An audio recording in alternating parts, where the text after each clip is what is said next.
Welcome to the Co-Host Bros Podcast, where we break down everything short-term rentals, entrepreneurship, and building a profitable hospitality business. Whether you're a host, investor, or property manager, we share real strategies, real insights, and real experiences to help you scale smarter and grow faster. Let's dive in.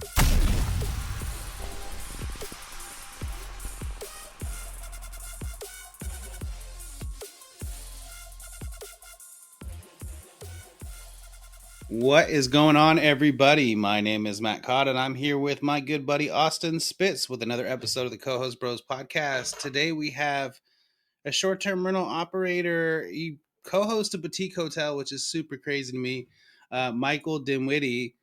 So what's going on, Michael? Welcome to the show. Thank you, Matt. Thank you, Austin. Hey, I was just wondering, you guys have been doing this for like over a year now, right? How many episodes is it?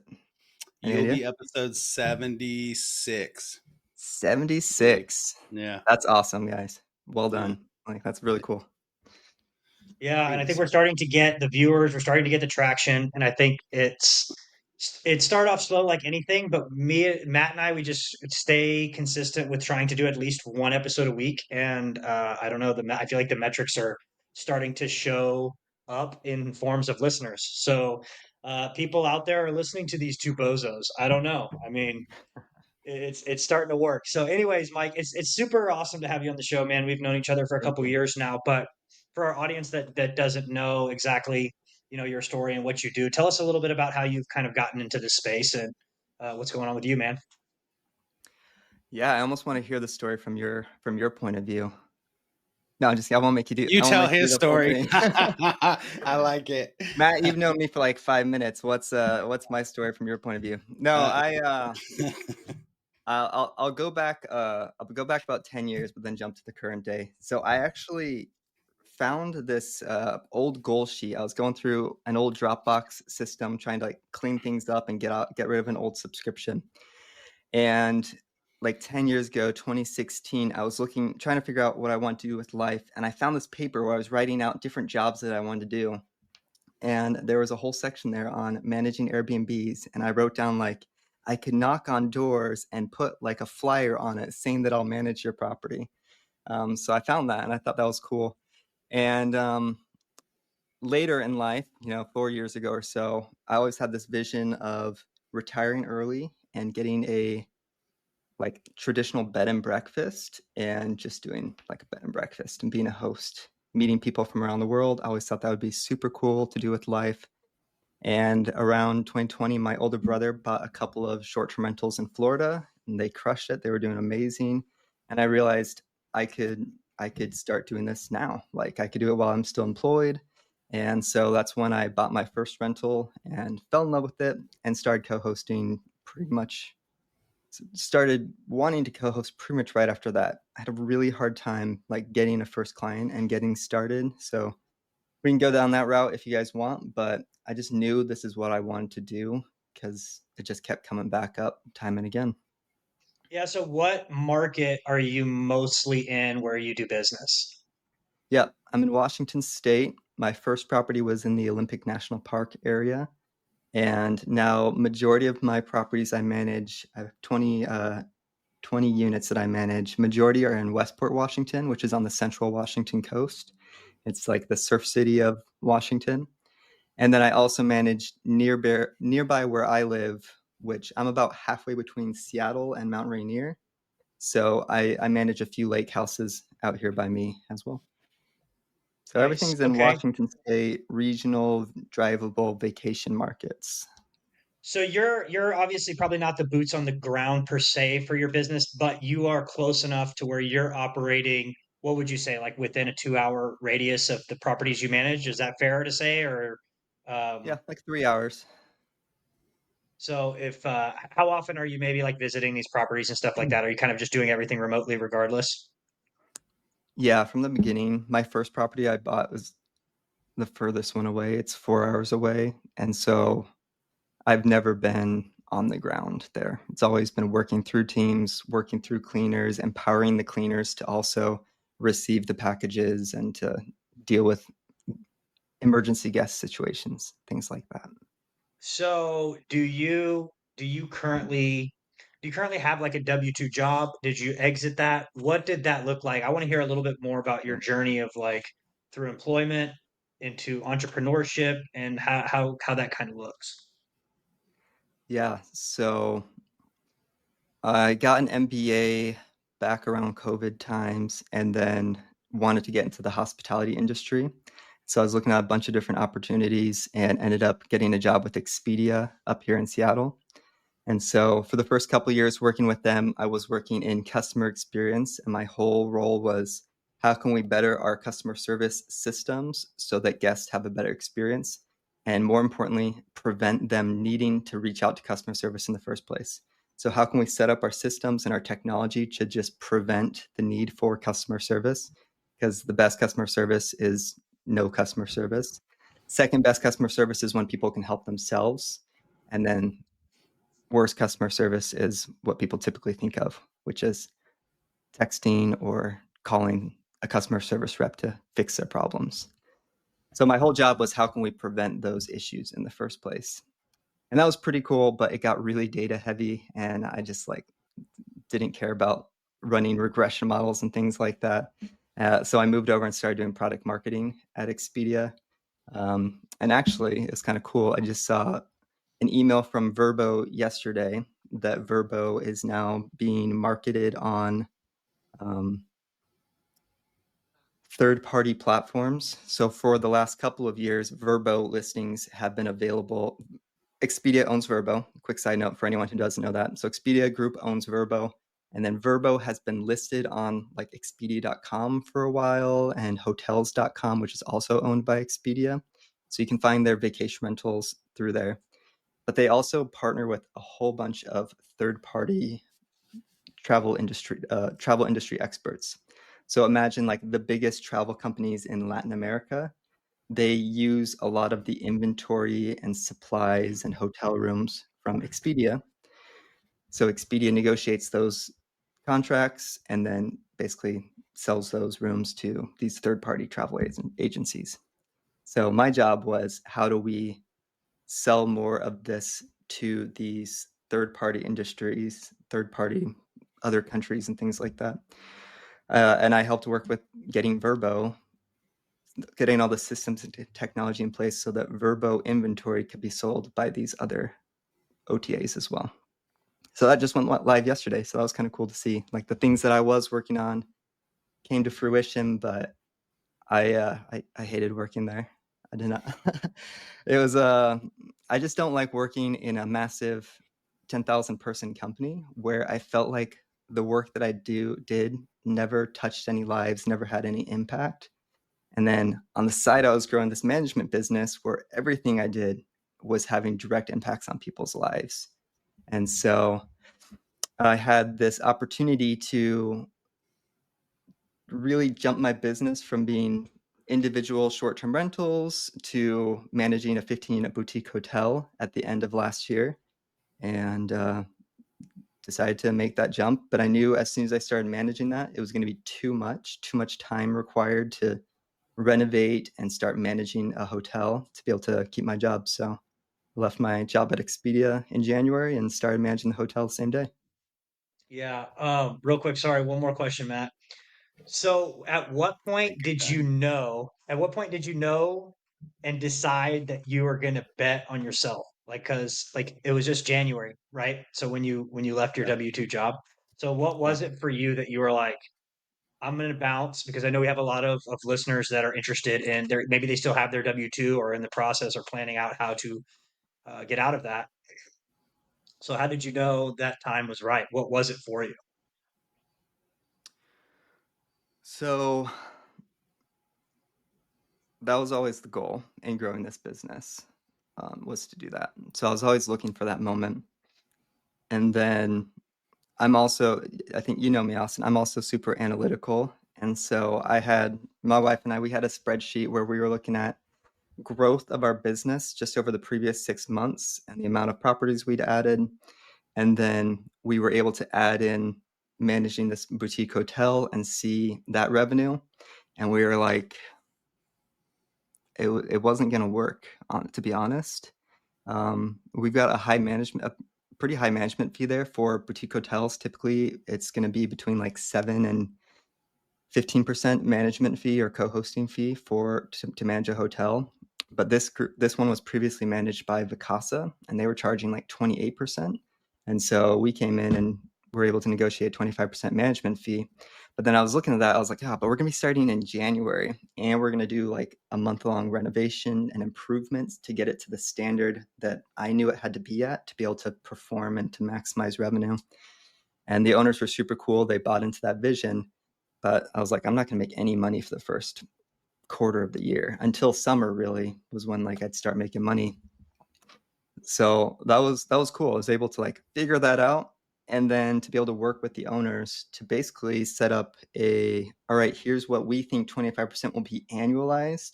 And they basically agreed to pay me that amount every single month for the first year. And then we move into the 25% completely into the 25% system moving forward. So once we negotiated that, it was like, okay, I've got this much every month from the hotel, plus my wife's income, plus what we're getting from our other short-term rentals that we're making. And we could see and we know we could continue to grow at this pace over the next year. And once we put that spreadsheet together, it was a pretty easy decision. Could basically see my income doubling over the course of the next year at that point. That's crazy, because I can see it's so. We talk to so many different people who do so many different like types of models and things like that, and the fact that you negotiated a commission, pretty much like you just negotiated a salary practically like with the hotel, your hotel. So that's like insane. I want to reverse back to like the beginning, because like one of the things you said, and a lot of people don't say it, so I like that you said that you really struggled to get your first deal, and it was really hard to get your first deal. And I think that's stuff that you need to talk about, because everybody acts like it's just like it's easy, it's piece of cake. I mean, I personally think it depends on the market and the need and things like that. And so tell us how everything that you did to get your first deal and how hard it was, because I don't want people to like trying to get their first deal right now and they're trying to quit because they think that it's not going to happen. You know what I mean? Yeah. So I officially started my business when we had our third kid. I was on like a 3-month paternity leave, and instead of being a supportive husband, I was in my room for 7 hours a day trying to start this business, figuring out LLCs, figuring out how to do all that entrepreneurial stuff, administrative work essentially, and trying to figure out how to get my first client. So for me, it was a challenge because I am just so systems and processes oriented, and I had that marketing background and design background. So I wanted everything to be really polished and to look great. And I wanted to come in and look like a 2-year-old business or a 3-year-old business, even though I had 0 clients at that point. And so I spoke with a few people. Honestly, I didn't even talk to that many people, but I, randomly was able to find some people through Facebook. That was like my first conversations were looking at Facebook posts of Facebook groups for Airbnb management and things like that in my markets, and was able to like throw my ring in the hat when some people would say, hey, we're looking for management. I throw my name in there, got 2 or 3 conversations from that, got to go out and walk a property that I thought would be really cool to manage with some owners there. And I thought I had it. Like I was explaining, co-hosting model and trying to explain it to them and how well our property's been doing that we personally own. And then they chose someone else who already had other properties. And I was just like so broken from that it took me a while longer to like get the confidence to talk to more owners and to put myself out there more. And I think 2 things changed it. One was getting in a room with people who were finding properties and made co-hosting look easy. So joined Mike Sjogren's STR Secrets Mastermind and was suddenly surrounded by 200-300 people who were getting new properties every single week, and just like by osmosis got that confidence and got that process for finding and acquiring new clients, and had a coach who was basically encouraging me and keeping me accountable for reaching out to people and for, closing the deal and getting a new client. So that was one. And then also my friend Austin here was pretty influential at my time. We had both joined a different mastermind around that time. And Austin came from a sales background. I came from a user experience and marketing background. And Austin, I was trying to get these like perfect first deals. And Austin was like, my first couple of clients were terrible. He was just telling me like, yeah, my contracts were bad. I was doing it for 15% or maybe even 10% for your first one or something like that. He was like, I just wanted that experience because I knew if I could get that first client, I would learn so much from them. And then for the next few clients, I could keep leveling up until I get the type of client that I wanted. So I started just like lowering my standard, to be honest, for what my first client would be so that I could get a great client. And I remember when I did get my first client, I got two first clients in the same day, which it's funny how it happens like that. There's probably a reason for it. But one of them was a total like lower the bar type of client. I told my wife when I got home, I was like, this is a cool property. It's in my market that we already own in. So I know I could do well in this property. But the owner had been self-managing and they did not want to let go. And they had very specific things like for how they want to run it. And I was like, this lady's going to drive me crazy. I'm going to drive her crazy, but I'm just going to do it because I need that experience. And honestly, we probably won't be working together in 6 months or a year. And that was true. 6 months later, we stopped working together. But I just learned so much through working with her. And because she was a bad client, I probably learned even more because I learned all the things, all the tough conversations that you have to have, I pretty much had in those first 6 months. So that was cool. And the other client was great. And I still learned a bunch. Like I didn't take a design fee or anything like that and ended up spending probably 100 hours helping them get their property ready and designed and like literally installing the curtains on all of their windows and things like that. Like 100 hours of work for this property, but they're still a great client today and have been super helpful for me. So yeah. I love it. I think really the common theme is like I notice a lot of people. It seems that the biggest thing is like the confidence that you gain to do it, right? So you get that first client, you gain more confidence. You have those bad experiences, you gain more confidence, so that when it comes down to those other experiences, or so you get to the point to where like you're having a conversation. Nope, it's in the contract. Don't care. Like whatever it is, what it is. And if you have to lose the client, you have to lose the client. So I think building the confidence, I mean, it's great, and I think that helps a lot of people with the who are struggling to get their first deal. So I thank you for that. Yeah. So what was the hardest part about with your business? Like, what was the hardest part? Like, was that the biggest struggle you had, or just what was the hardest thing you had like in your business? Like the biggest struggle?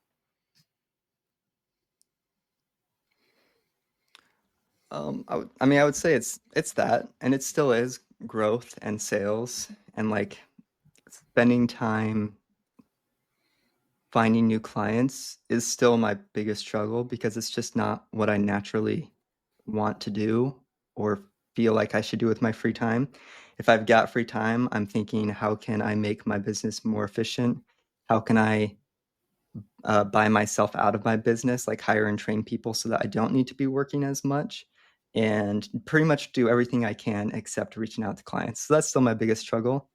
Luckily, I was able to get a big client, a big whale of a client with a boutique hotel, which really was perfect for me because I was able to scale quickly, but only have to take on one new client. So I think that was pretty great.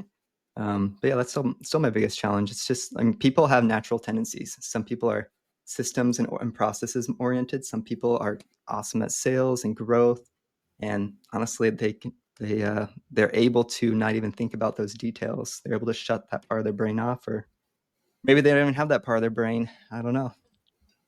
No, and I think that's no, I think you make a good point, man. Like I've known you for a couple of years now, and I think like Well, we've joked about it multiple times, so maybe one day we'll be partners in something. But I think like to you and me combined would be like the rocket fuel because I'm not the detail person, but I will just make whatever needs to happen, it will happen.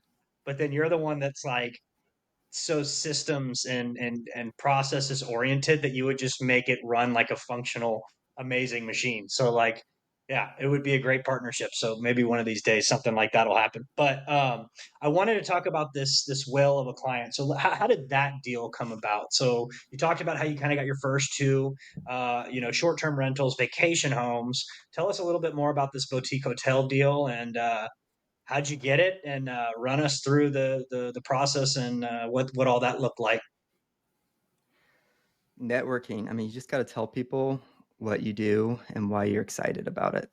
Like if you can do that with everyone you meet, like miracles happen. So I had gone to a local networking group, probably like 10, 15 people. And one of the people I met in there was a commercial broker and no, commercial banker. And I was just like, I had maybe one or two clients at the time, but I had just such a strong vision and passion for the industry. She felt it and she didn't really know other people who were doing STR management and especially who wanted to do it professionally. So I told her like all about my property and how successful it is and how we help other people do it. And she's like, wow, I know a couple people I want to introduce you to who also are in real estate. And so she ended up connecting me with just one of them. But I had a Zoom conversation with this guy who was actually a couple years younger than me, but had been doing real estate for 5 or 10 years longer than me. And he was awesome. He was just so smart. And we talked for like an hour and I just felt like I was learning from him. And he started talking about this boutique hotel that he and his brother-in-law had bought on the Washington coast. And I was just like I had no idea what he was talking about, any of the numbers or like the analysis or like how it operated. Like I just didn't know. I didn't know anything about that world or how to talk about it or anything like that. So I was just in learning mode. I was just soaking it up, asking him tons of questions. And he had just signed on to work with Vacasa to manage his business because his previous manager was like a terrible experience. So he was just telling me all that. And I just was soaking it up. And yeah, nothing happened there. Like it was just a good contact.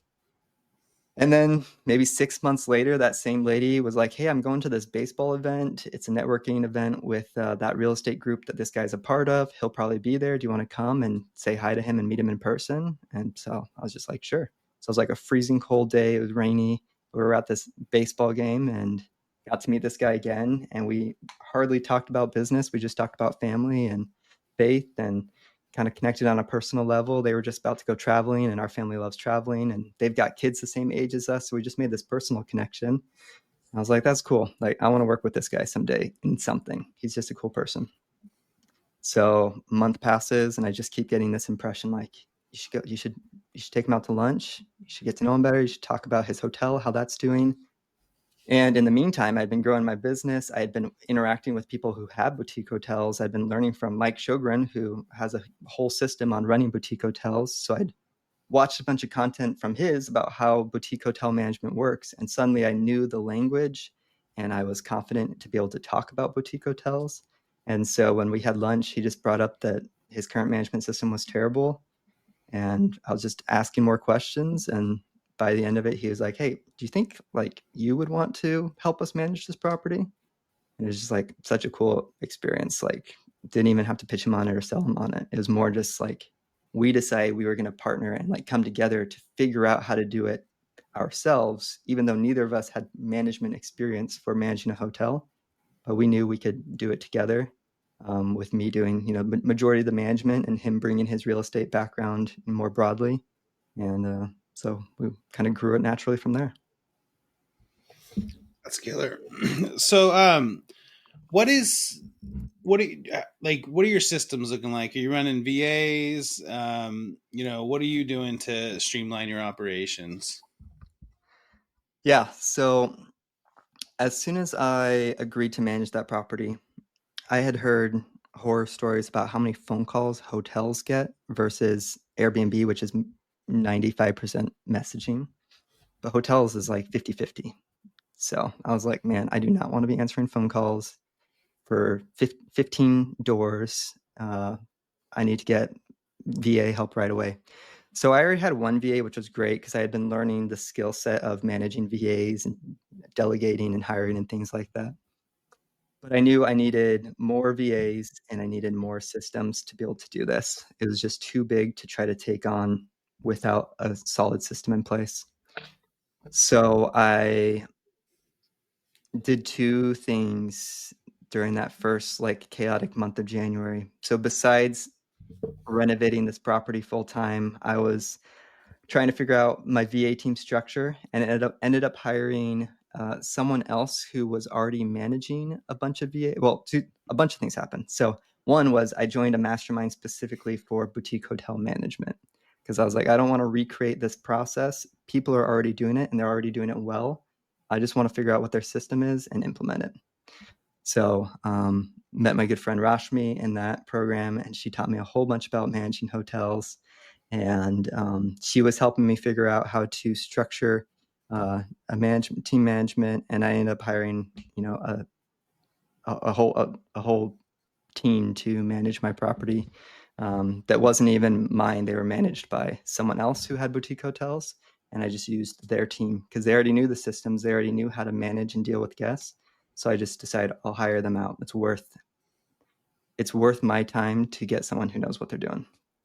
So I basically hired that part out for the boutique hotel management. And then I was like, but there's so much information and knowledge. Like, how is this group of VAs, across the world going to know how to deal with my guests and how to manage my guest?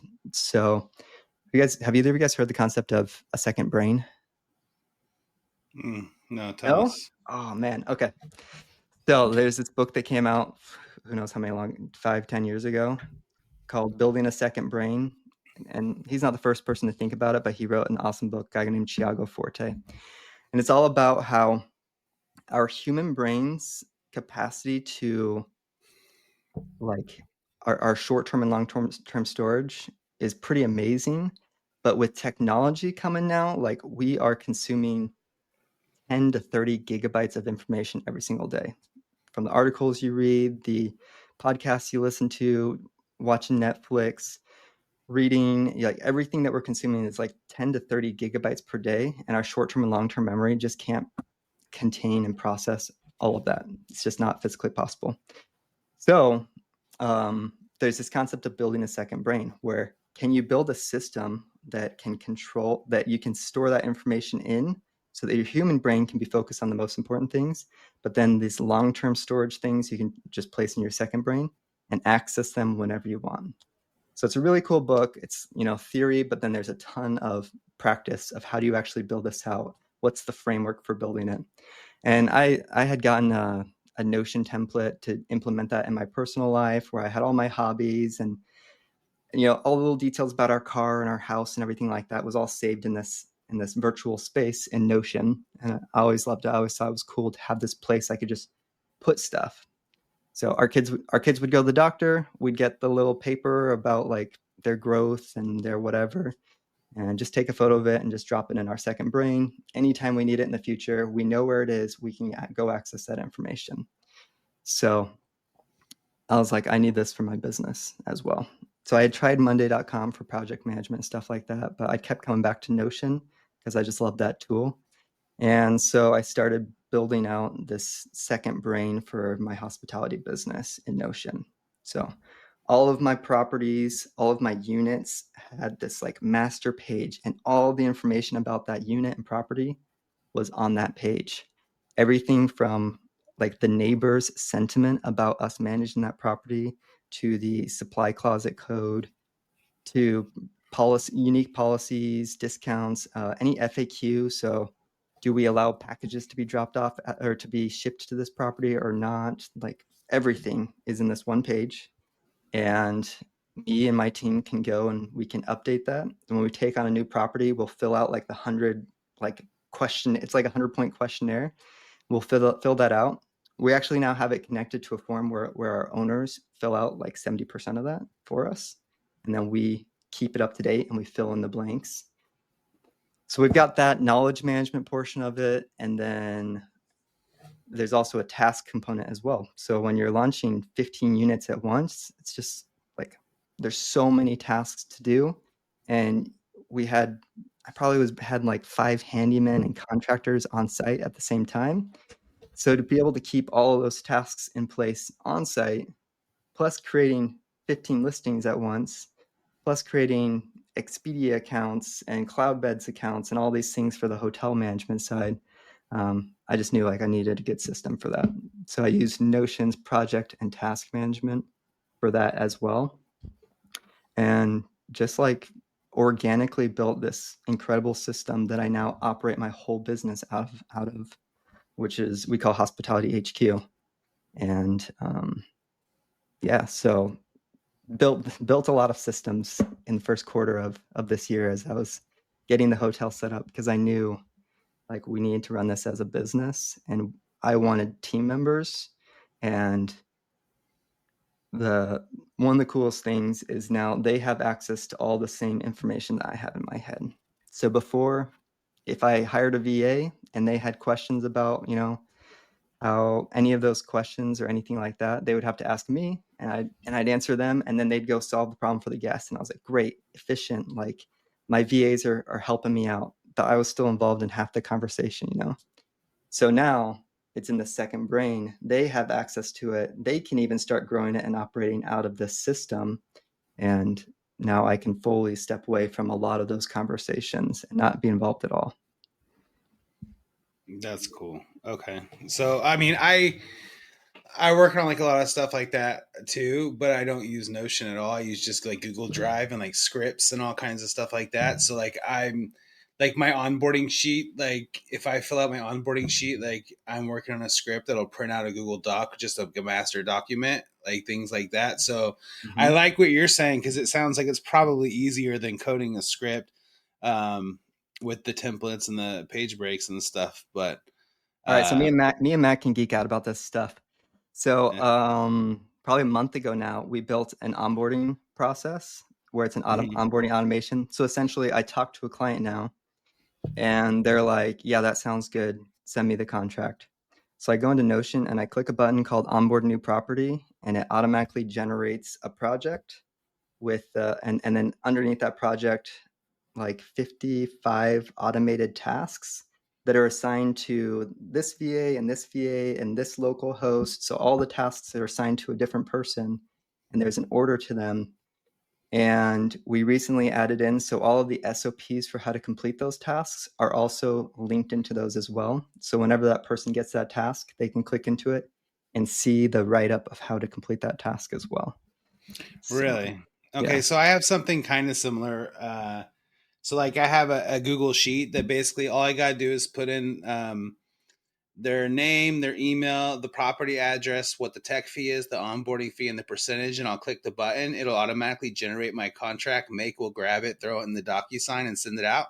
And then at the same time, it'll create Google folders in my Drive. But I think I like your way better, because I'm still trying to link all that stuff together. So like really I'm trying to, like, once the contract's thrown, I'm trying to catch the contract, send them a QuickBooks invoice, send them the survey for them to fill out for their property, they link that to the sheet, you know what I mean? So I'm trying to link it all together, and it seems probably a lot easier to do it in Notion. I might have to check out Notion. Everybody uses it, but I haven't really looked at it at all, like once. So I mean, it sounds like you have some awesome automations and systems in place, but what I kept hearing is you were doing a lot of that stuff. So that might just be out of giving in the example, but like the coolest thing is once you can get your VAs and your local host to be doing 90 to 100% of those tasks. Because I'm basically to the point, I'm probably like less than a month away from now. I bring on a new client in my Westport market. I click that button, and now my VAs and my local hosts who I hired are doing everything, and it's all managed out of Notion, and I have full visibility into it. We all see this, and we're all operating out of the same system now. I'm looking forward to seeing that. I love it. Yeah. And I didn't even mention, but it has a really good AI as well, which is the best part. So there's that whole document, and it's really long and extensive. But for me, anytime I need any of that information, like I just went to a property this morning and I wanted to get in the garage. So I just pulled up Notion and I clicked on the little AI icon and I just asked, what's the garage code at the Copper Hawk property? And 2 seconds later, I had the garage code. So I typed it in, went on with my life. My VAs can do the same thing now. They get a message from a guest that says, hey, the hot tub is showing an error called, and it's flashing EC. And the guests don't know what that is. So now my VAs go into Notion and they talk to the AI and they say, the guests are getting this error, it's flashing EC. What's the make and model of the unit at that property? And do we have an owner's manual for it? And we've got the owner's manual linked in there. So it will pull up the make and model. And then they can ask it, what's the owner's manual say this error is? And can you write out 2 or 3 troubleshooting options that we can send to the guest? So it's not like a fully automated system, but it's now this super powered tool, AI powered tool that my team can use that's pulling context from our actual properties, like all the details that we filled it with. And now it's empowering my team to be able to solve these problems. Yo, what's going on, party people? Check it out. I created a school group called Co-Host Bros Academy, 100% free, just for you. I want to help you guys get your first deal. I want to help you guys grow your business.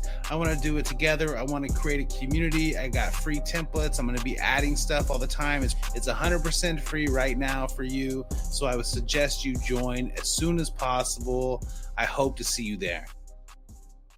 So it wouldn't substitute something like Slack, right? Because Slack is just the messaging system. So it's not like it would be a substitute for like ClickUp per se, right? Maybe or Monday.com, Yeah. you said? Yeah, it replaces Monday.com, ClickUp, Asana, Google Docs,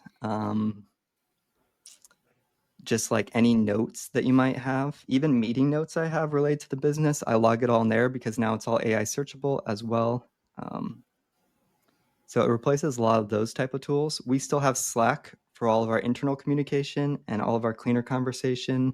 And most of our owners are in Slack as well now. So we pretty much have all of our communication in Slack. Then we have Notion for our internal operating system and knowledge base. And then we recently implemented HostBuddy for more like automated guest responses as well, just to reduce the workload on my VAs and let them focus on more important things than answering questions about being pet friendly and things like that. Yeah, so you do like, okay, so zooming out, just like big picture, is this something that you're essentially selling? Like this is called Hospitality HQ, right? Yeah. So do you help other property managers implement this, or like what does your offering look like for somebody that maybe is struggling? Do you help people with it, or is this just hey, this is just what I built for my team? Or yeah, just let me know about that. Yeah. Thanks for asking. It's definitely like grown into a cool side business where I can help people out with it. So I built it for myself and loved it and started telling people, and every single person I told kind of had the reaction you guys had, which is I need to learn more about this. Like it's this gap, I think, in the industry where people don't have a great system for a great knowledge system. And then there's quite a few options for project and task management, but there's no like clear, awesome system for that. So yeah, I took my version and I simplified it and cleaned it up and made a Notion template. So you can if you search Notion templates, you'll see thousands of them. I made one very specific for our industry, STR operators who want to be professional host and operators and who want to grow and scale their teams. So for those people, they can go, and now this is an official Notion template where they can go and they can buy it. And then they can, most templates, you just buy it and then you try to figure it out. So I tried that, but it's so specific and has so many details in this template that I also just went and recorded about 15 videos worth of training for how to use Notion and how to use this template specifically, and how to customize this template for your personal business. Because right now it's mostly customized for my business, but across the world, every STR operator is going to do things a little bit differently. So I wanted to do these videos so that people could learn how to fish using Notion and like have this tool done for them, but now they can make it their own thing and they can build their own businesses and systems off of it. So I've got that template, and then I also frequently work with people who have already, 20, 30. One of our clients had 100 properties, and they're like, we want this system, but like, how do you go about building this for 100 properties? So I've got a little team that helps people do onboarding and implementation for this as well. Wow, that's crazy. If you DM me the link for that, I can put it in the show notes as well. So it sounds like you just you wanted to spend most of your time like working on your business for the future, as in like, once you got to the point to where you're hiring the team and got to the point to where you're, leaving your job, that you were prepared to, run this like a professional, more passive type business. Is that what it was? Yeah, absolutely. Yeah. I love it. That's crazy. So what's your next, like, what's your plan? Like, how big do you want to grow your business? Like, what's your next steps? What do you want to do? You want to just hang out where you're hanging out, or like, what do you got? What do you want to do? No, I mean, what I'm most excited right now, obviously, is the Notion template and how I can help other people take their STR businesses and like make them more legit and more official businesses by having an operational system in them. I feel like most people are missing that. So my goals is to grow that so that we're helping 1,500 people by the end of the year, like having this template in place. So that's my big focus right now. And then also just, I'm in this one of my markets I'm in. There's just no great management there. And so, and they keep building new oceanfront properties. And so it's just like this clear, like, I want to help here. Like, we can grow here. Oh, Austin, this is a funny side story. So, man, I can't believe I just saw this. So remember those pictures I sent you?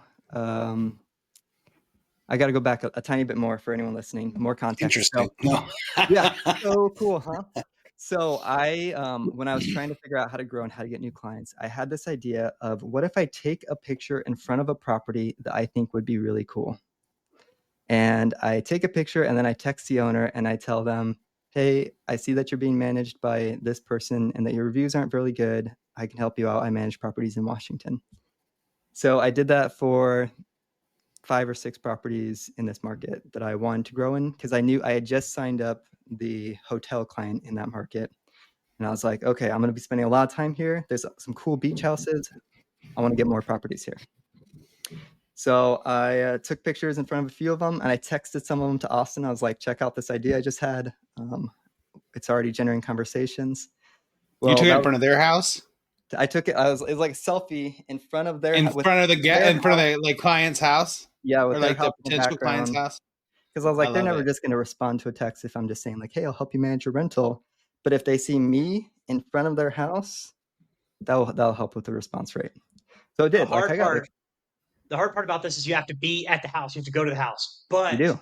It takes time. I do this a lot. Like every day I'm focused on this specific kind of stuff. And I don't know what the exact metrics would look like, but I know that would have one of the highest response rates because you're there at their house. So either they're going to say, get the fuck out of here, I'm calling the police, or they're going to be like, tell me more, right? Like, so I you're love doing it. That, And once you did that, I think once you did it and you shared it in our mastermind group, I remembered 2, 3, 4 other people doing it. And I think from what I remember, they had a good response rate. Yeah. So anyway, I sent that, and Austin's only word back was like, he's like, manifest it or something like that.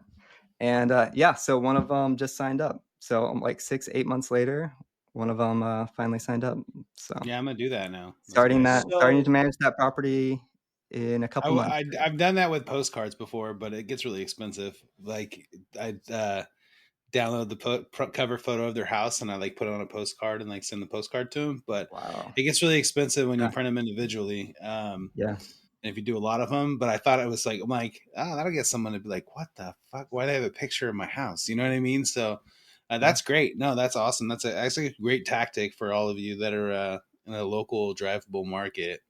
And if within a you're few hours. afraid, like I was, to pick up the phone, because like you'll just bumble around, like you're not awesome at talking, and you'll like lose the sale just because you like don't exude enough confidence as someone.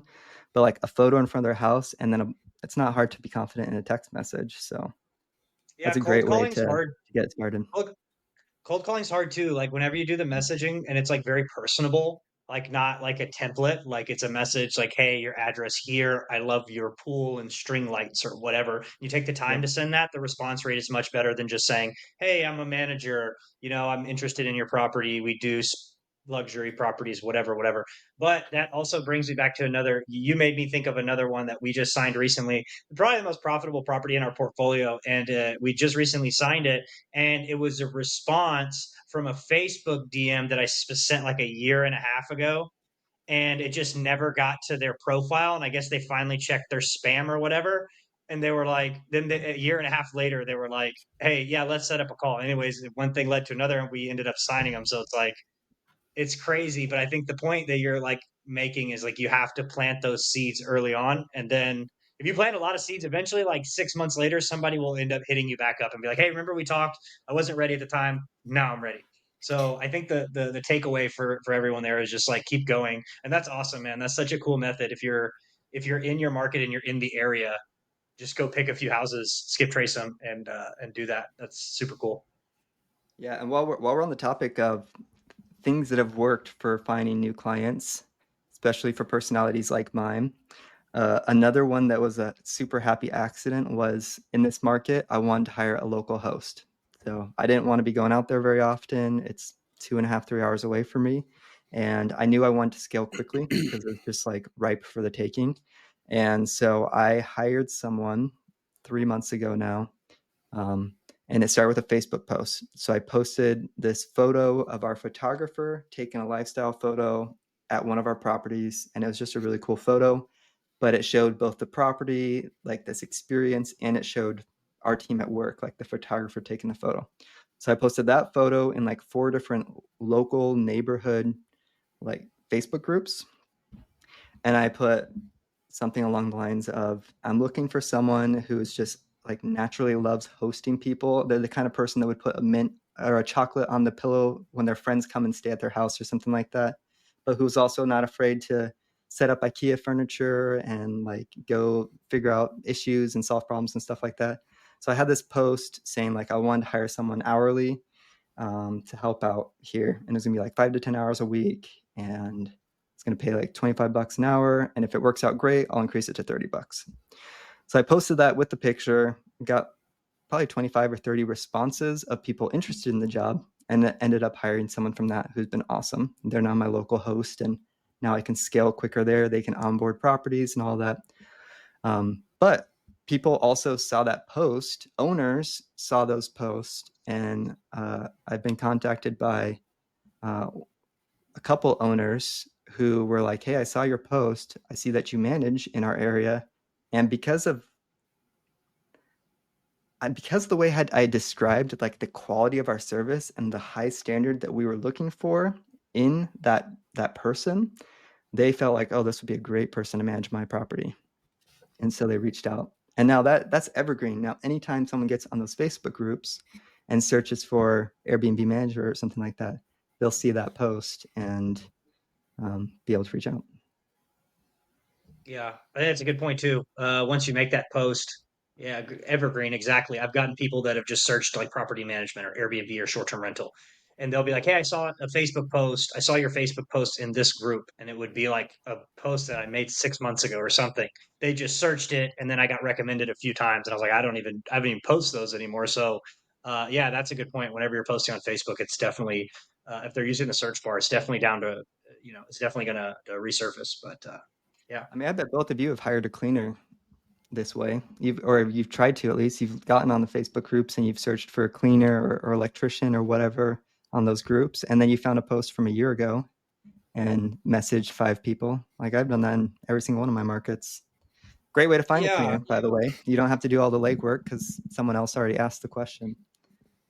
Yeah. So one thing I want to also, how quickly on did you hire, like your first hire was probably a VA, right? So how quickly on did you hire a VA? Because this is something I think we both did totally Yeah. differently, and I'm always the preaching the way I did it, but I would love to hear the way you went about it for those people that are listening and haven't hired a VA yet. I mean, I did it after like 2, maybe 3 properties. So very early on.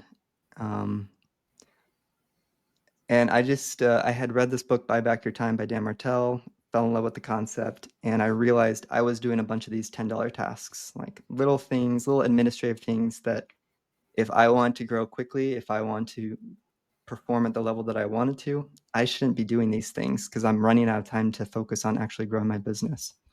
So I hired one for like $250 for 20 hours a week. And quickly we were using up all that time, and I had more projects and things that I wanted her to do. So increased it for $500. I got a full-time second person working on my business for $500 a month, and I thought that was just incredible. And I didn't have her doing guest messaging or anything like that. I was too afraid to let go of what I thought was my strong suit, which was that customer service, that hosting personality. So it took me a long time to let go of that. But I was like, oh, setting up an Airbnb listing, captioning photos, like all these, responding to, deleting a bunch of junk emails. I was like, I don't need to do any of that stuff. So I hired a assistant who I turned into my executive assistant pretty early on. And I would do that Yeah. again for sure. Yeah, I think one of the things you encouraged me to read that book. After you did, I read it, and I try to take, I probably should read it again. But the big thing that I took away from it was like that I like to do still to this day is like the box the drip matrix box. I need to figure out how to put it in ChatGPT where it's easier to use, but like kind of I can't pull it off the top of my head, but there's a great way in there to figure out what you need to get rid of, what you need to work on, what's in your like genius zone, and it kind of like you put all these tasks in this very simple box. And I didn't think about doing that until I read the book, and then it resonated with me. And then as soon as I did that, I was like, realized, okay, now that I see where everything goes in each box, I know exactly what I need to do. So it's a very No, you simple sent way. that to me when you decided you were going to hire your first VA, like right after the time you quit your job. You'd sent that to me. We were talking about it because I was like, "What are you talking about?" And then you sent it to me, and it was like this little handwritten diagram you drew, and like all this stuff on here, this chicken scratch. And then next thing you know, you're like, "Hey man, I can't do a podcast today. I'm interviewing VAs," and I'm like, "Oh, okay, all right." And it was like the best thing you ever did. Yeah, it's So helpful. yeah. And yeah, I've encouraged somebody on our team to do it as well. That, if they're stuck in the weeds, you can put them through that exercise. And yeah, I don't know. It was a good read though. So I think that was a great book. I think I should read it again. Uh, but yeah. Yeah, that's awesome. I just read a So- book. One last book club note here. I just read a book called The Science of Scaling. It's by Benjamin Hardy. He's the same guy who co-authored 10x is better than 2x and Who Not How, those books. So he actually wrote the books just using the concepts from that Dan Sullivan preaches. And so he wrote this new book, The Science of Scaling. Highly recommend it. It's like a 4-hour read or listen, and it's just incredible. It's just focused on like figure out where you want to be 5 years from now and what you need to do on a daily basis to achieve that. He calls them not stretch goals, but like nearly impossible goals. Like what's something nearly impossible you could do? So Matt, if I asked you like what is something nearly impossible that you want to do or whatnot, for me, I actually just set one, which was the 1,500 users of Hospitality HQ, because right now I have like 15 people using it. It was like what's nearly impossible is 1,500 people using it by December. But then it changes. If you believe that and like you want to go after that, you have to change kind of everything about your business and your life to be able to achieve a nearly impossible goal. And I kind of accidentally did that when I took on the boutique hotel. I took on this thing that was way bigger than anything I had managed before, and I had to completely change my systems. I couldn't keep doing the same old thing. I had to build a Notion system. I had to completely level up everything. And I was forced to do that. So basically, it's like manually force yourself to take on this huge, nearly impossible goal, and you can completely change your life in just like months. And there's a science to scaling that way. If you follow those steps, then you like automatically get bigger and achieve your goals and dreams. So really cool book. Very tactful. Like it's a science. So it's like, how do you do this step by step? Yeah, it's crazy that you say that because obviously, Rashmi and I are business partners at Lazy H Retreats. So we do like a book club, like quarterly book club. So we did Pumpkin Plan.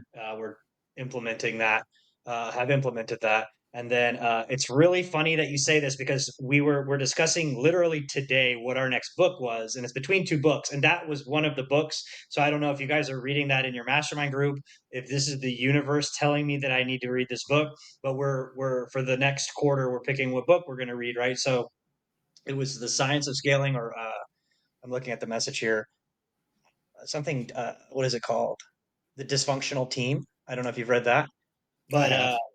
Yeah. yeah, so it's between those two. So it sounds like the universe is telling me to read this book, is what it seems. I mean, I vote Science of Scaling for sure. Awesome. It will Well, force you to figure out your dysfunctional team if you read that book. So so you've read both two then. birds in one stone. Yeah. Okay, I'm just gonna order both of them today. Um, yeah, I only read 10 pages every single day, and I don't know, like that's good enough for me. I'm a slow guy, I don't do the best at reading. So 10 pages is going to take me, I'm embarrassed to say how long 10 pages takes me. How And a long? lot of time, huh? How long? 7 minutes. No. It's tough. It's tough to put that in a box because some pages are longer than the Some other, but books I would and probably some books say just read fast, and others you have to reread it like 5 times before you can I get it. think that's the problem. I think it's my squirrely brain that has trouble locking in. So I Mhm. read the same paragraph 3 times. So I don't think Yep. I'm necessarily a slow reader from a pace perspective, just from an inability to pay attention. But I think it takes me at least 30 minutes to read 10 pages like that. I feel like that's pretty long because my wife will read and she'll have a huge chunk of the book done. And I'll be like, dude, I just finished my 10 pages. So Yeah, me too. uh, I'm like that too. My wife would as long as I shut up, she can read it. Like it's fine. But like I'm an audiobook guy, so I literally just bought that book, but that you're talking about. So, but I'm an audiobook guy. Like I'll just listen to it, and I'll just listen to it like every month I'm or the yeah. same whatever. way. My problem now is that like I'm ordering two more books. And I just ordered like these two, so it's like the books in the queue are just like massively high, and 10 pages a day is just like I'm adding more books than I can keep track of. But anyways, we'll figure it out. That's why I listen to audio too, for the sake of efficiency. Yeah, I heard people that do the most effective way to do it is like do audio and then do listen to it while you're reading. I've never tried that before, but that might be my fix. I do that on Alex Hormozzi's books. I've done that, but that's Mm. the only one. But yeah, it's Yeah, it's that it's guy. it's interesting though, because like the speed doesn't match the speed you're reading, so it's like it's almost like you're reading it but you're not reading it, and your mind's like, am I reading it, am I not reading it, because he's talking to me and he's saying it, and then like he said a different word, you're like, what the fuck, he added a word, like, and it's kind of weird, especially like if you have like a brain like ours and you're like squirrely like that. It's a little interesting. It's interesting. Yeah, and every time Alex Hormozzi talks, like I have to slow it down a little bit because he's just my brain can't comprehend what he's saying. So it's like when it's at like one, I got to go to like point 0.8 on an Alex Hormozzi video because it's just too much. Awesome. Well, now that we've thank you for joining us for the Co-Host Bros Book Club, everybody. Yeah. Um it's been like an hour. I know you got things to do. You probably don't have a system for this part. So I want to thank you for coming. I want you to tell everybody where they can find you. I added you on Facebook. Just shoot me that link to your Notion template if it's possible to buy it that way. I don't know, because like I said, I don't use Notion. So Yeah. if it, whatever, something like that, I'll add it in the show notes. And yeah. Yeah, if you thought the Notion stuff was cool, yourhospitalityhq.com. Got a whole website built out there, a ton of demo videos walking you through how to use the tool. You can buy the template there, as well as just sign up for a call to talk to me about whether it's something that is a good fit for your business. So I've got that. And then honestly, I just love like meeting new people in the real estate industry. So my name's pretty unique. It's Michael Dinwiddie. And so just find me on Instagram or Facebook, send me a message. Happy to chat with anyone. Not to be confused with the dramaist. Yeah, who actually just passed away. Yeah. Oh, really? Yeah. Yeah. Wow. I have Google alerts set up on my name. And it's always Michael Dinwiddie, who's a New York City professor, and he playwright and everything like that. But he just passed away like a couple months ago. I didn't know there was such a thing to do Google alerts on your name, because like I'm a famous director or something somewhere, so it's pretty cool. Yeah. You know, so that's awesome. I'm waiting for the day where Google starts alerting me about my own stuff. I think that's like maybe I didn't realize it. Maybe that's a deep inside me. Maybe the co-host bros podcast will show up on Google search somehow, Google News, and I'll see my first Google alert about myself. It should show up because it'll have your name in the show notes and probably in the title. So it should. That could be a cool milestone. That'd be cool. Sweet. Hopefully we can bring that milestone to you. We would love to. Awesome. Thanks, Matt. Yeah, thank you so much. I appreciate it, Michael. And with that, I'll just let Austin let it go. All right. Thank you all for listening. Peace.